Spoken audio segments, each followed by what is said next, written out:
We do have a simple process that we're going to follow. We have our three panelists who I will introduce very briefly. And then following that, they will each have some time at the microphone and screen where they will do their respective presentations. Those presentations will follow the order of Blaise, then Simon, then Daniel. We'll take a short break in between to reset, and then we'll have some opportunity for Q&A. The process that we will use, just so that everybody knows it going forward, we will have the presentations. We're going to ask you to hold your questions during that time. Please make note of them, and we will give you the opportunity during the Q&A to do that, which will allow us some opportunity to moderate. What we've done as well is come up with a format which I'll remind you of for when we get to the Q&A, because of course we have a limited time and it's an important topic. We do want to get the views heard. So what we'll do is allow for those questions to come from the audience. I'll have the microphone because we are trying to capture the information as well. And we will give you 2 minutes, no more. You can be less, certainly, but no more than 2 minutes to ask that question.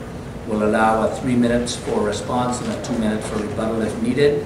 And then we'll go on to the next question, right? So that's the kind of process that we'll use to manage our time and the issues properly.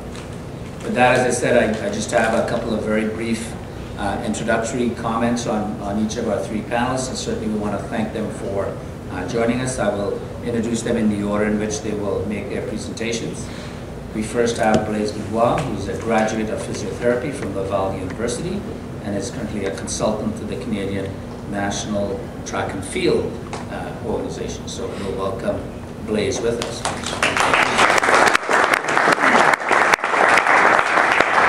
We have Simon Barthold, who is a sport podiatrist and is the International Research Coordinator for ASICS. And so we have with us Simon Barthold.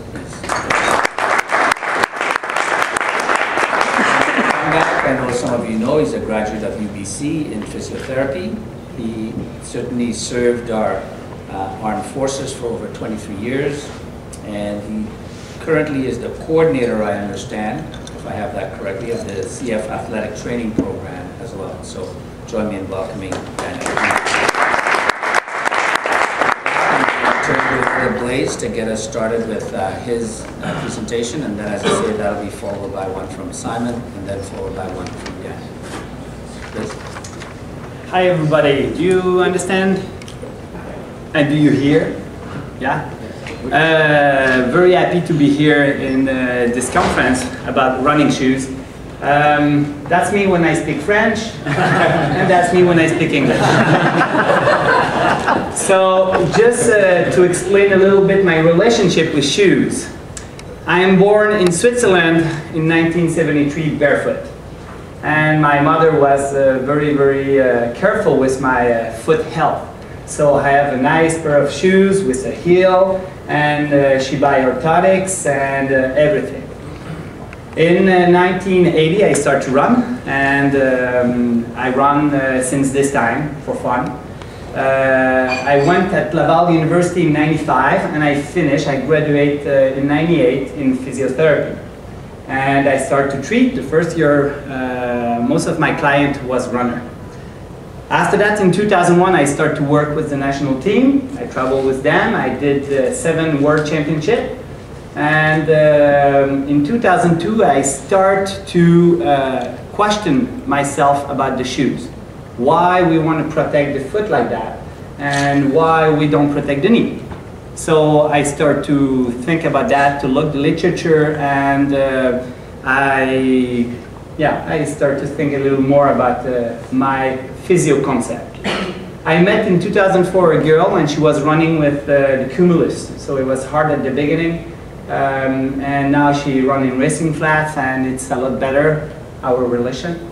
In 2005, I started to give lecture, 3-day course. I give more than 50 3-day course around the world in the last some years, last 6 years. And in 2008, we started the Running Clinic, a website doing the promotion of health for runners and for health professionals, and doing the promotion of the course we give now. Last year, I started the Cochrane review about physical intervention in the prevention of stress fracture. That means what's happened with shoes, orthotics, and exercise to prevent stress fracture. And that's the gold standard in evidence-based medicine. And the first part is under review now. And I am part of some other scientific article with Saint-Étienne in France. And we start a study at Laval University about the shoes. What's the difference during a program of 16 weeks of training with the flat shoes versus big bulky shoes. So just to, in medicine we always start with this kind of slide. Disclosure. Blaise Dubois and the running clinic have no financial relationship with commercial interests relative to the shoe industry. I pay the shoes I run with.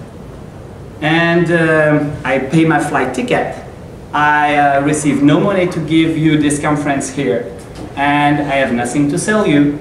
I'm here just because I'm passionate about these topics. My only thing is that in 2000, I'm married with one of the 2011 model of ASICS. That's my biggest bias, running in the big bulky shoes. So that's the only thing I need to say about the shoes. So just to start about this, we have presently a social problem, and we know this, everybody. We have a lot of health problem linked with not enough physical activity. And if we look for the expert panel, they conclude that we need to do 5 times 30 minutes of intense activity every week. Running is probably one of the easiest way to be in shape and to be healthy. Because it's simple, you put just a pair of shoes, sometimes no, and you run. The problem, up to 80% of runners are injured every year. And the solution of that, we promote the shoes. So I think that is a very interesting topic to speak about the shoes. And before speaking about this extrinsic factor about running injuries, we need to understand that shoes it's just a little part of running injuries causes.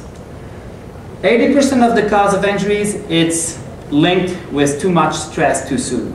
That's mean the mechanical stress.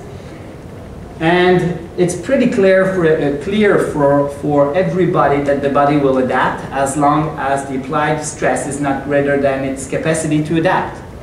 That means that for 80% of my patient, more than 80% of my patient, but for 80% of the cause of injuries, I teach these tools pretty well to my patient before speaking about shoes and biomechanics and all the other things. Mechanical stress quantification. Just be sure that the patient understands that there is a red line. And if he go over the red line, he will have pain and his body will tell him. And at that point, he will become weaker and less tolerant to the stress. So if he do nothing, it's the same thing. He will become weaker too. So we need to stimulate his body minimally to provoke adaptation, but never go over the red line. And if he is in this zone, it will create adaptation and his capacity will increase. And that's 80% of the cause of injuries for runners. There is other intrinsic factor like biomechanics. And there is many school of biomechanics, and all those schools say always the same thing. It's for decrease injuries and increase performance. So I am a PT, so I am very interested by injuries. In the literature, we have some characteristics that are published about secure running gait. And there is two things that there is many science about. It's the impact force that we try to decrease and having an adequate dynamic alignment of the lower limb. The solution we find for that, it's the shoes. Putting cushioning in the shoes to decrease the impact force and having some motion control and different biomechanical thing to control the biomechanic. And if it's not enough, you can wear an orthotics inside the shoes too. we will explain in this conference that it's probably, I'm pretty sure, not the solution to improve these two things. And that's the two things that are linked with the literature about running injuries. So I will explain why I don't recommend necessarily this kind of intervention, but more increased foot sensation, increased cadence, have a light stride, and doing some strengthening exercise. And that's a lot more valuable for me than just speaking about the shoes. So just about the extrinsic factor, we know that the evolution of the running shoe, we are barefoot since 2 million years. The foot didn't evolve since 2 million years. And we have made these shoes since 10,000 years. And you agree that it's a very minimalist shoes. And it's interesting to know that it's only since like 40 years approximately that the shoes become so crazy.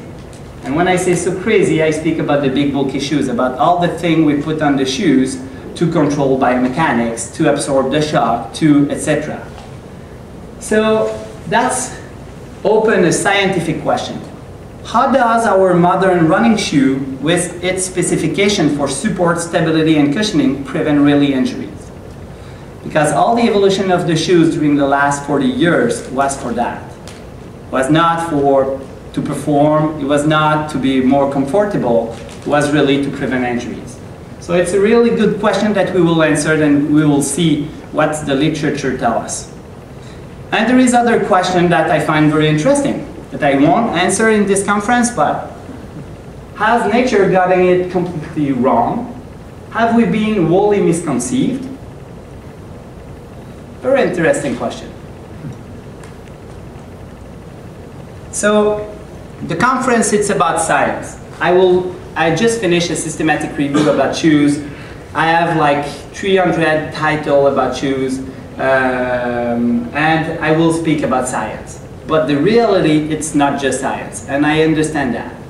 It's you, it's the client, it's the company, and it's the prescriptor, the health professional, the coach, and everybody together. So I will come back at the end to try to understand the reality around the science, but my role here is just to speak about science. So just to start, we need to know that new technology promoted annually by shoe company are not supported by published scientific evidence. There is scientific paper published in some journal. Nothing published about injuries and the real effect of shoes on injuries. And Craig Richards published a paper in 2008 about that and find absolutely nothing. And since 2008, there is like 4 interesting papers and maybe a little more looking for what's happened with the incidence of injuries. And the conclusions are still the same. So we will see that. But it's interesting to know that every year, every company do the promotion of many technologies, and there is no rigorous science in back of that. It's most of the time supposition, and sometimes it's we suppose that is a good thing. But we do a lot of promotion on that with no science. The other thing, and I just put some slide about science. Foot type, low versus high arch, for example, have no influence on impact force.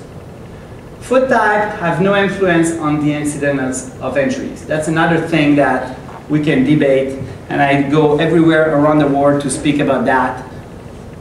If you have a flat foot, a cavus foot, a pronator foot, a supinator foot, scientifically, presently, we cannot say that this kind of foot will cause some specific injuries.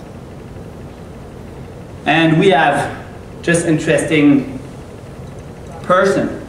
So you can see here, Haile Gebre running with a huge pronation. When I present this to health professionals, they bleed to the eyes. When we look at this, seriously, it's even me. And I have many experiences with the national team that I remember some specific people with huge pronation, and I was not understanding why those people was not injured. because in my training of physio, this is dangerous and can cause injuries. That's Eilidh. 2 hours, 3 minutes, 59. 27 world record? I don't remember. Many. So it's just interesting to, and that's one case, but there is tons of cases like this. And science cannot tell us that pronation is it's a problem, and especially the shape of the foot. Flat foot, cavus foot, absolutely no linguist injuries. Another thing about surfaces. Surface hardness have no influence on the impact force and the mechanical stress on the skeleton. You run on hard surfaces versus soft, no difference about the stress in your knee. Surface hardness have no influence on the incidence of injuries. You can run in any kind of surface. If your body is adapted, no link with injuries. It's not because you do road race and you train on road that you will be more injured than someone doing cross country or doing sand surfaces running.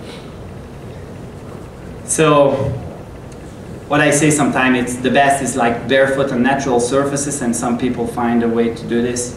Not very... the other thing, running shoes change natural biomechanics by promoting heel strike. And that's pretty clear in the literature. Each time that you put the shoes in someone, you increase the heel striking. And just to show you some videos that are very, very popular presently on the web from Lieberman, someone running barefoot is more forefoot striker. And if you look for the red dot, the speed here, it's a vertical loading rate. The speed at which this red dot go up. When you run barefoot population, for 80% of them and more, they run like that.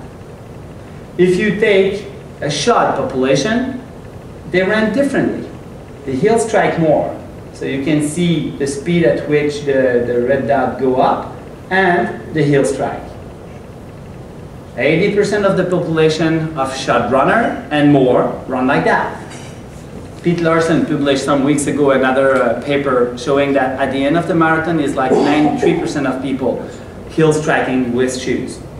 And so it's interesting to know that the biomechanics is just different. I don't say that it's bad, but I say that it's different. And I will say that it's bad in a minute. So the question is why? Why? Because if the foot is protected like that, it don't protect itself. So it can land like you want.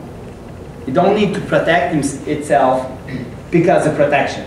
And for sure, if you have a heel lift and you have a ramp, a denivelation between the rear foot and the forefoot, like 1 to 2 centimeters, for sure you will promote the heel strike.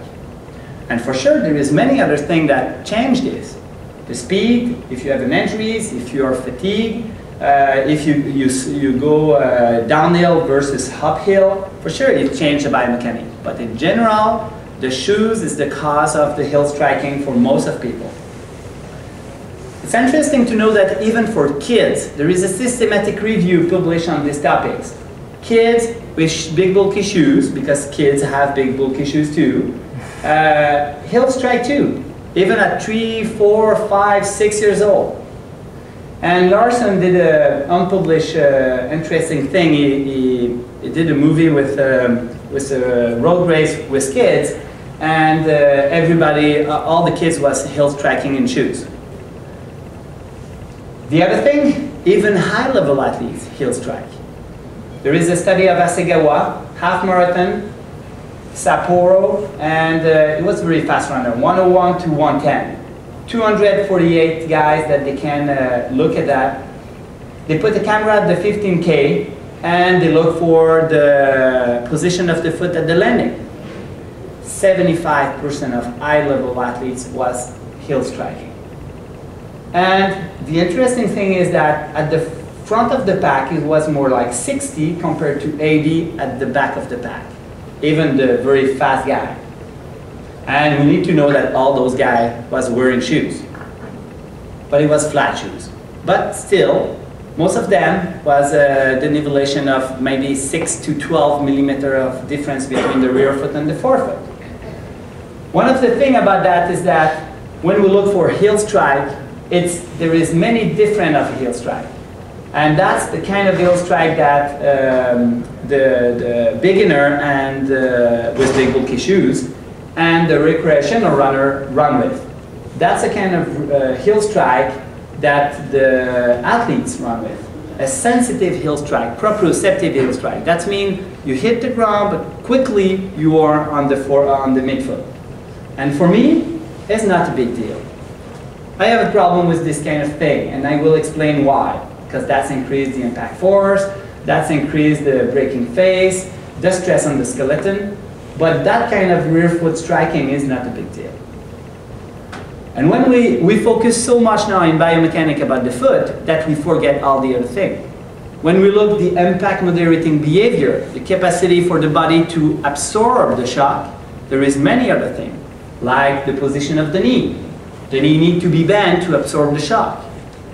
There is how far from the center of gravity you land. That's another point that is very important to look in biomechanics. And there is for sure the position of the foot. And there is too the position of the tibia at the landing. So there is many things, but the goal of the biomechanic is to be efficient to absorb the shock to decrease the stress on the skeleton. So increase the impact moderating behavior. So you know probably this video, Pete Larson at the Boston Marathon. Interesting thing, that's a big bulky shoes. You can see the front of the pack and the perfect landing of the foot, like we love that. He's a proprioceptive heel strike, this guy. And this guy may be a little bit, but Med, it's a huge heel striker. That was 2 years ago. But even his knee position, tibia, and how far in front of the center of gravity was not so bad. So even this guy, with a huge heel strike, had a lot of other things to have a better impact moderating behavior, and it was one of the reasons why he was so efficient, even at that time, with that kind of heel strike. But he changed shoes, was sponsored, and this year he did a PB, and he's less injured. His chiro was in one of my courses in USA. We discussed about his knee like last year, and it seems that he's better now. So maybe it's the technique, maybe it's the shoes, we don't know. It's just one case, but it's interesting. Running shoes change natural biomechanics by increasing pronation. Not strong science about that, but the lever arm and the softness of the shoes can increase the pronation. Is it a big deal? Maybe not so much, but for sure it's not the natural pronation of the person.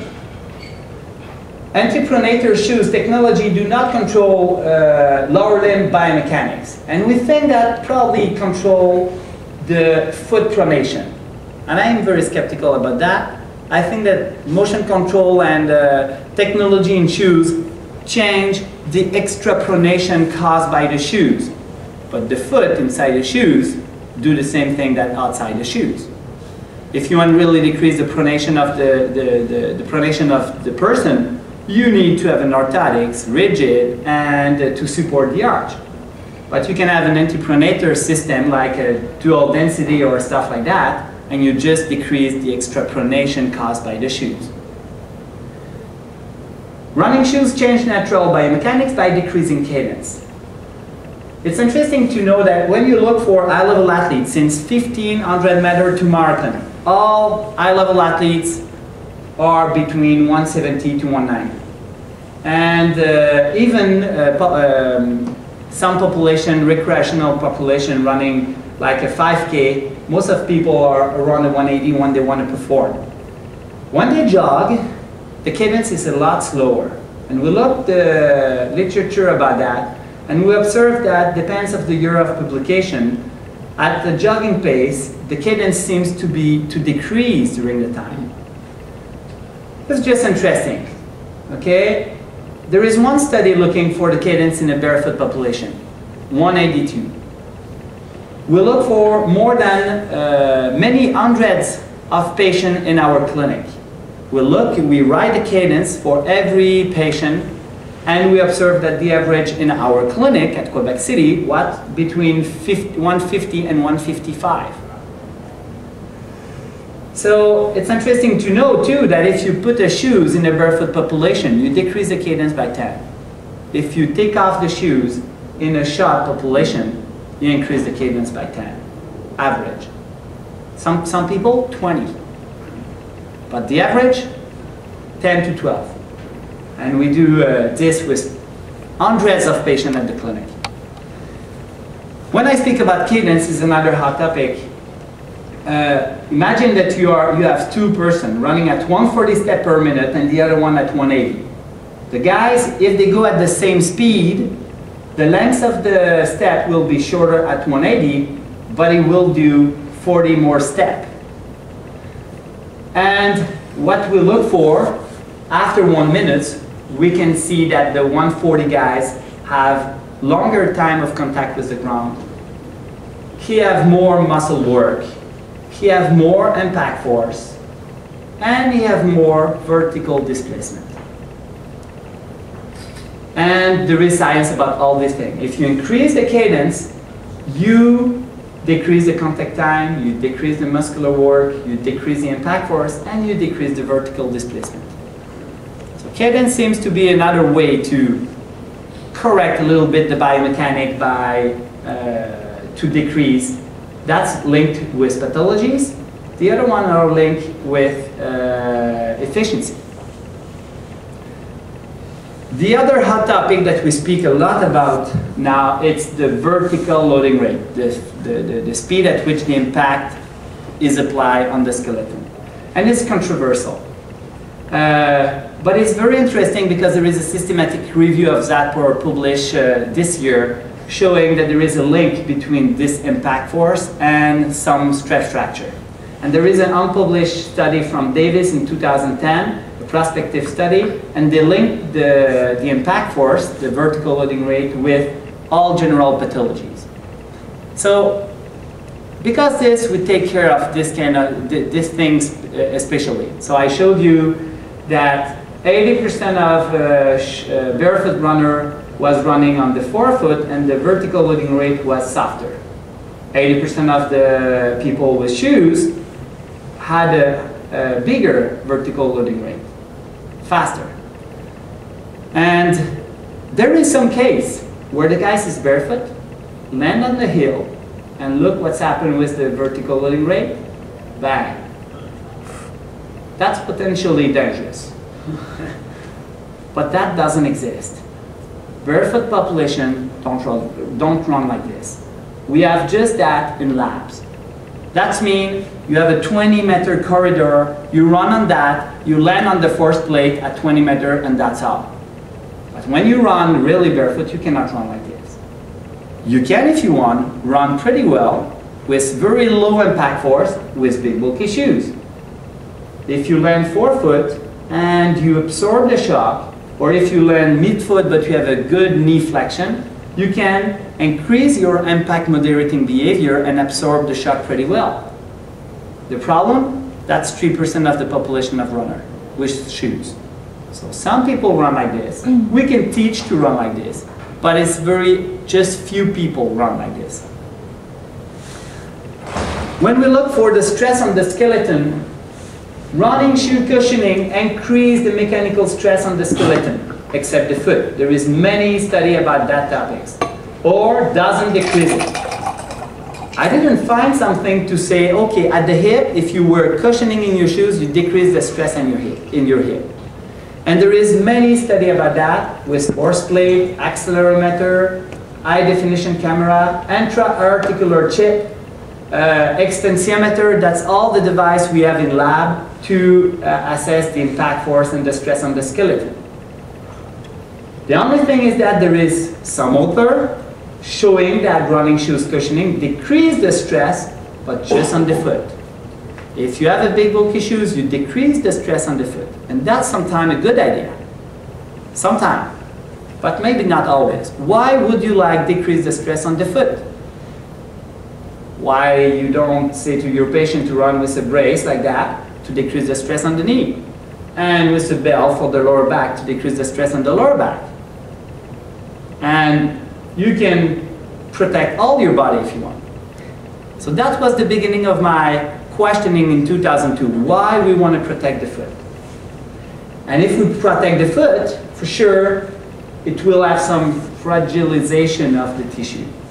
So we think that shoes fragilize the foot tissue, weaken the foot muscle, flatten foot arch. There is interesting data about that. And there is one interesting, just for warm-up, wearing the Nike Free, and that's a non-published study, for 5 months, the MRI of the volume of the muscle of the foot was bigger, and the strength of the muscle was bigger too, and the proprioception was was better. That's just one study. I don't show all the study in the review, but it's an interesting study, even if unpublished. So that means that if we can fragilize the foot, transferring to minimalism, increase the incidence of injuries if it's done too quickly.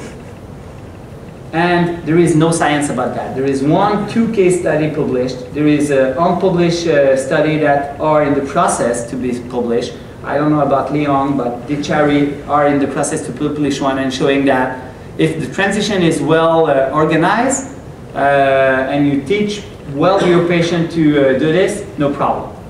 But I agree with that. I agree that if you're too quick, you will provoke an injuries. You decrease the stress, you cause frailty in all your post chain and in some bone of the foot. So if you increase the stress too fast, you switch too fast to a flat shoes,